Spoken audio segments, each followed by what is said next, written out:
O líder tem que se adaptar realmente às situações, por isso que a gente valoriza muito a liderança situacional. Chegamos que a gente possa falar de um perfil ideal, é uma pessoa que esteja aberta a se comunicar com diversos perfis de pessoas, uma pessoa que esteja aberta a lidar com o ser humano. Então, quando a gente fala de liderança, existe uma grande diferença de gerenciar para liderar. Nós falamos de gerenciamento, o gerenciamento está mais ligado a processos. Esse é um bom gerente. O líder está mais ligado a pessoas. Obviamente que hoje no mercado nós temos que ter um gestor que saiba aí ter ferramentas de processos e liderar pessoas. Tem que saber gerenciar processos e liderar pessoas. Então, digamos que a gente possa falar de um perfil ideal, muito difícil falar disso, mas podemos falar que uma das características principais do líder é gostar de gente, gostar de pessoas. Isso é fundamental. Agora, depende da situação. Ele tem que saber se adaptar a diversas situações. Em alguns momentos, ele vai precisar ser um líder mais autocrático. Às vezes, no momento em que a empresa ou a equipe não tem ainda as ferramentas necessárias, não sabe o que fazer. Então, gente, façam isso, sigam essas normas. Fundamental. À medida que a equipe vai adquirindo mais maturidade, você pode ter um estilo mais democrático, um estilo mais liberal. Então, é de acordo com a situação, sem dúvida nenhuma.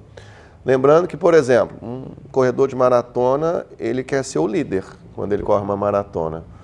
Mas se ele vai fazer compras no supermercado, ele não precisa ser o líder, ele não precisa sair correndo pelo supermercado.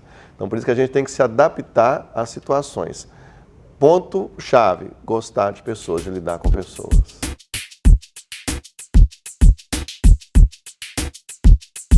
Quando a gente fala de relacionar com a equipe, nós temos, como eu acabei de falar, pessoas com diversos tipos de maturidade dentro da equipe. Tem pessoas mais maduras, tem pessoas menos maduras. De uma forma geral, é importante que o líder crie uma visão compartilhada com a equipe, ou seja, nós precisamos chegar ali. Quando a equipe tem essa visão, sabe onde quer chegar, já é um grande esforço para se transformar essa equipe num time realmente. Você tem um time de pessoas que sabe realmente onde quer chegar. Quando a gente fala de lidar com a equipe, trabalhar com a equipe de trabalho, é importante ter, por exemplo, comunicação aberta, ouvir o que as pessoas têm a dizer. É importante que exista uma liderança compartilhada. Não necessariamente o líder é o maior conhecedor técnico da área. Um exemplo disso que eu posso falar é o Bernardinho como técnico de vôlei. Ele é um excelente líder, um excelente técnico, mas nunca foi talvez o melhor jogador de vôlei. Mas ele consegue liderar as pessoas que às vezes jogam vôlei melhor do que ele. Então é importante que você tenha essa comunicação aberta, essa liderança compartilhada, feedback constante e também fundamental, que a equipe tenha aprendizagem contínua.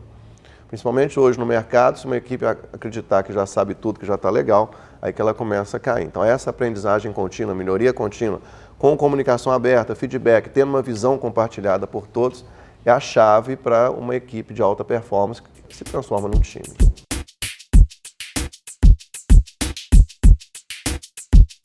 Quando a gente fala de tomada de decisão do líder, talvez uma das principais decisões é o que nós vamos fazer, como nós vamos fazer, que mercado nós vamos atuar, em que mercado nós não vamos atuar, ou quem são as pessoas da equipe que vão participar de um projeto, quem não são as pessoas da equipe que vão participar de um projeto. São decisões a todo momento sendo tomadas por um líder, sem dúvida nenhuma. Agora, quais são as decisões aí mais complexas do líder? É a decisão que impacta seguramente no faturamento da empresa.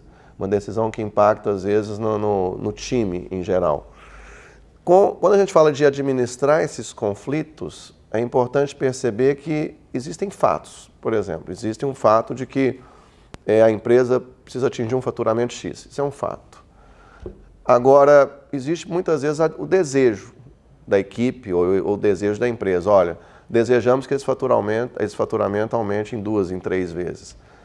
O que é mais importante, então? É mudar essa meta ou mudar esse fato aqui de baixo? Aí o líder tem que tomar, talvez seja a decisão mais difícil. É saber negociar com outras pessoas dentro da empresa, com o diretor, com o presidente, as metas, os resultados a serem adquiridos.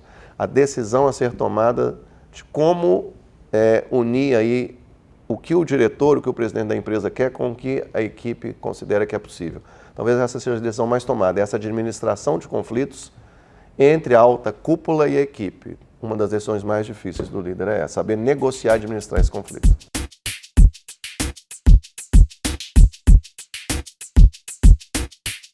Sem dúvida, porque quando a gente fala no passado, nós estamos falando de um regime provavelmente mais autoritário. né, um regime mais autocrático, em que nós tínhamos muito mais chefes do que líderes.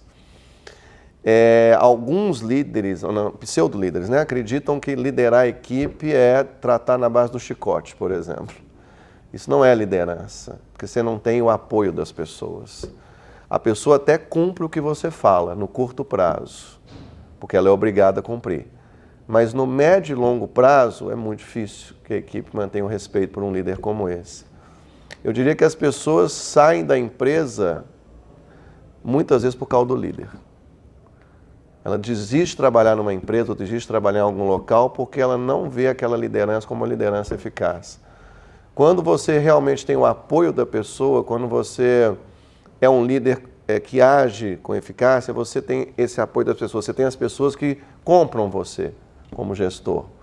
Costumo dizer, às vezes, por exemplo, você vai num cabeleireiro, né, tá lá no cabeleireiro, você não muda de cabeleireiro muitas vezes, você sempre vai nele. Porque você já comprou a ideia, já comprou a essência dele, ele está junto com você. Então, liderança, quando as pessoas fazem as coisas que só tem que fazer, as pessoas fazem o básico, isso é gerenciamento. Agora, as pessoas fazem um algo a mais. Esse algo a mais que as pessoas fazem dentro da empresa é por causa do líder. É o líder que influencia esse algo a mais. Esse é o grande foco do líder atual, fazer com que as pessoas façam algo a mais, que a gente precisa tanto nas empresas e nesse país. Essa é a diferença do líder atual para o líder do passado, que fazia só o básico. Agora nós temos que fazer o algo a mais. E aí a liderança tem que estar muito em voga por isso. O processo de liderança é as pessoas superarem seus objetivos, as pessoas superarem suas metas. Como? Influenciando. Liderança é igual a influência.